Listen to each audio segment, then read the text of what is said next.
नमस्कार मित्रांनो, कशा आहात तुम्ही? सगळे बरे आहात ना? आशा करतो की तुम्ही सगळे बरेच असाल. मित्रांनो, आजचा दिवस केलेला आहे आपण स्टार्ट. वाजलेले 8:30.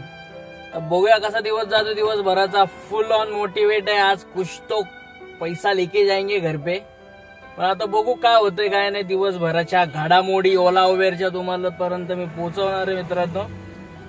बनून राहा ब्लॉग वरती. तर थोडी गाडी जरा लय धूळ बसली, जरा साफ वगैरे करतो. बुकिंग जशी पडली तुम्हाला सांगतो. चला बघा, एअरपोर्टची बुकिंग होती. सकाळपासून बसलोय मित्रांनो. एक पण भाडं मारलेलं नाही अजून. 12:30 वाजलेत.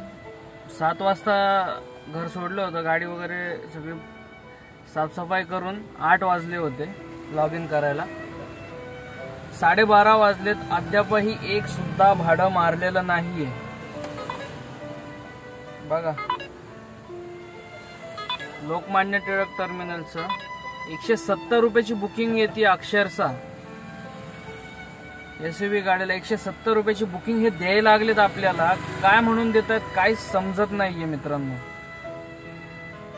12:30 वाजलेत. EMI आलाय जवळ. कसं होणार आहे कसं नाही काहीच आयडिया नाही मित्रांनो. तुम्ही जे पण नवीन आहात, येतायत, गाडी घेतायत, चालवतायत, कमी पैशांमध्ये मारू नका. गाडीची वाट लागते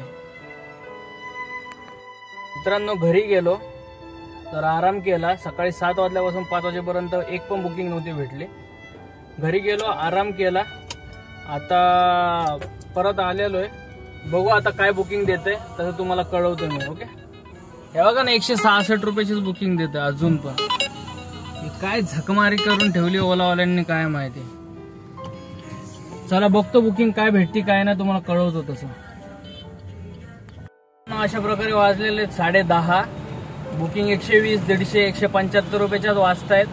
एअरपोर्टचे भाडे चांगले होते पण ते पण 200 रुपयाच्या वर काय भाडं द्यायना झाले आता ओला उबेरवाले. डॉक्टर केशव सिरसाहेब जरा ध्यान असू द्या. यांनी आफ्टर स्ट्राईकच्या नंतर पूर्णपणे रेट उतरवलेला आहे. तर प्लीज याच्यावर जरा ध्यान द्या. आमचा मागच्या महिन्यात पण EMI झाला नाही, या महिन्यात पण नाही होणार. आता पुढच्या महिन्याची पण वाटच लागलेली असं वाटतंय. तर आता ते पण फायनान्सवाले 1-2 महिने बघतील. 3ऱ्या महिन्यात गाडी उचलून नेतील. मग आम्ही करायचं काय? तर प्लीज सपोर्ट राहू द्या मित्रांनो. सगळ्यांनी एकत्र या. ओला उबेरवाल्यांना आपल्याला दाखवा लागणार आहे काय ते. चला भेटतो असाच उद्याच्या ब्लॉग मध्ये मित्रांनो. बाय. आजचा दिवस पूर्ण असाच गेलेला आहे. सकाळी येऊन बसलो आणि रात्री असाच चाललोय. अजून काहीच केलेलं नाहीये. ओला उबेर मध्ये जर गाडी घ्यायचा विचार करतात मित्रांनो तर घेऊ नका. अजिबात घ्यायची गरज नाहीये मित्रांनो. खोटं वाटतंय. बिझनेस बघा माझा. हे बघा, 0 रुपये बरं का. हे झालं ओला. उबेर तर आपण ब्लॉक बायकॉटच केलंय.